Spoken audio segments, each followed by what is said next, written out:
افلا یعلم اذا بعثر ما فی القبور وحصل ما فی الصدور ان ربهم بهم یومئذ لخبیر۔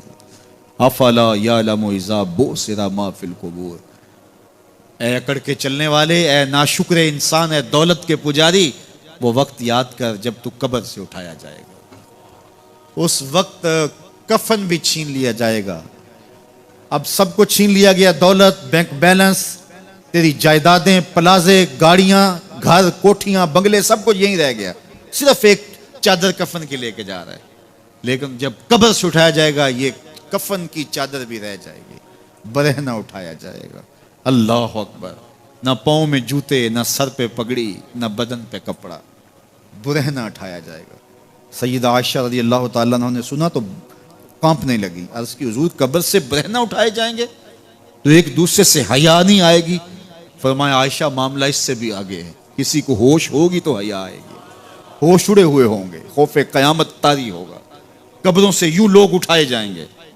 افلا یعلم اذا بعثر ما فی القبور، اب بوسرا کا جو مفہوم ہے، جو ترجمہ اور معنی ہے وہ تو رہے، بوسرا کا جو صوتی آہنگ ہے، جب بولتے ہوئے ایک جھٹکا لگتا ہے تو قبروں سے اٹھتے ہوئے لوگوں کی کیفیت معلوم کرنے کے لیے بوسرا کا صوتی آہنگ ہی کافی ہے۔ افلا یعلم اذا بعثر ما فی القبور وحصل ما فی الصدور، حصل کے اوپر جو تشدید ہے، یہ معنی کو کتنی خوبصورتی کے ساتھ ایک مجسم پیکر میں سامنے لا رہی ہے۔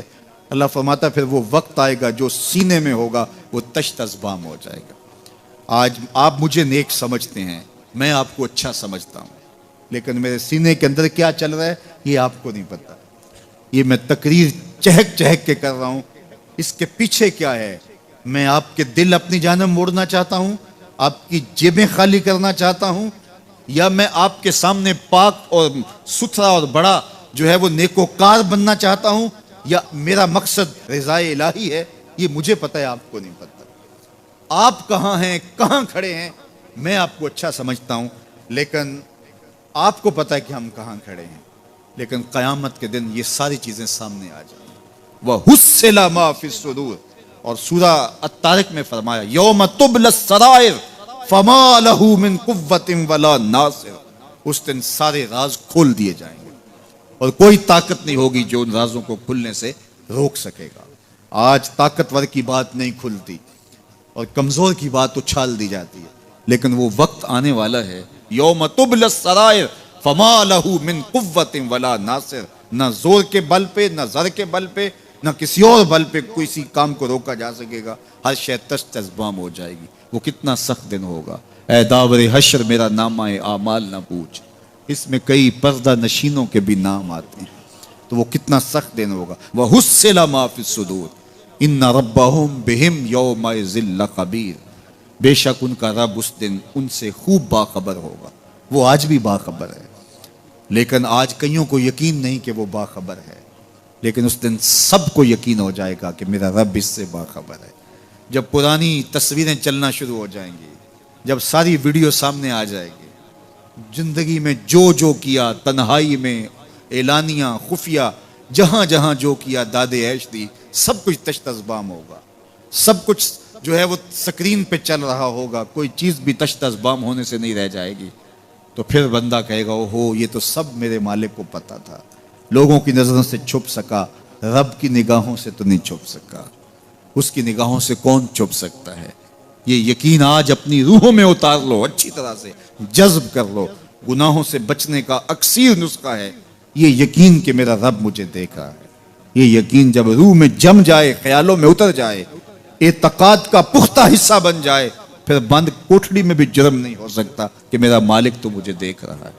آپ دیکھتے نہیں کہ جب ساتوں دروازے بند کر کے بت کے اوپر موٹا کپڑا ڈال کے زلیخا بولی ہے تلک یوسف اب تو آ جاؤ نا، اب تو کوئی نہیں دیکھ رہا، قال معاذ اللہ، تو جناب یوسف نے کہا میں اللہ کی پناہ میں آتا ہوں۔ اللہ اکبر، تو دروازے بند کر کے لوگوں کی نظروں سے چھپ گئی ہے، اور بے نور آنکھیں رکھنے والے اس پتھر کے بت سے بھی حیا کرتی ہے اور اس پہ بھی پردہ ڈال لیا ہے۔ جب تو اس جھوٹے خدا سے حیا کرتی ہے، میں سچے خدا سے حیا کیوں نہ کروں جو ساتویں کوٹھڑی میں بھی دیکھتا ہے۔ اتنی روشنیاں برسی کہ گناہ کا تصور بھی محال ہو جائے گا۔ تو یہ یقین کہ میرا اللہ مجھے دیکھ رہا ہے، یہ انسان کی زندگی میں نظم پیدا کرتا ہے۔ باپ اپنے بیٹے کو کوئی بات کہے تو سعادت مند بیٹے کو غور سے وہ بات سننی چاہیے۔ استاد یا شیخ اپنے شاگرد کو کوئی بات کہے تو اسے غور سے اس بات کو سماعت کرنا چاہیے، چونکہ کہنے والا اس کا بزرگ ہے۔ لیکن وہ بزرگ، وہ شیخ، وہ استاد اگر ساتھ قسم بھی کرے تو پھر اور زیادہ مضمون کی اہمیت ہو جاتی ہے کہ یہ کوئی اہم مضمون تھا جس سے قبل قسم کی جا رہی ہے۔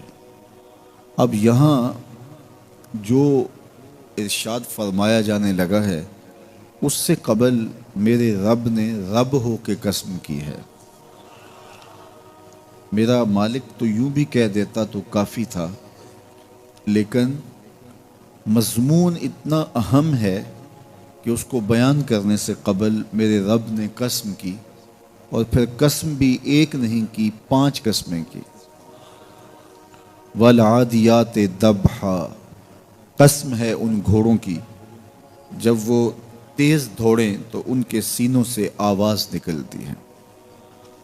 راہ حق میں جہاد کے لیے جب گھوڑے دوڑتے ہیں تو ان کے سینوں سے نکلنے والی آواز اللہ کو کتنی محبوب ہے کہ ان گھوڑوں کی قسم کی۔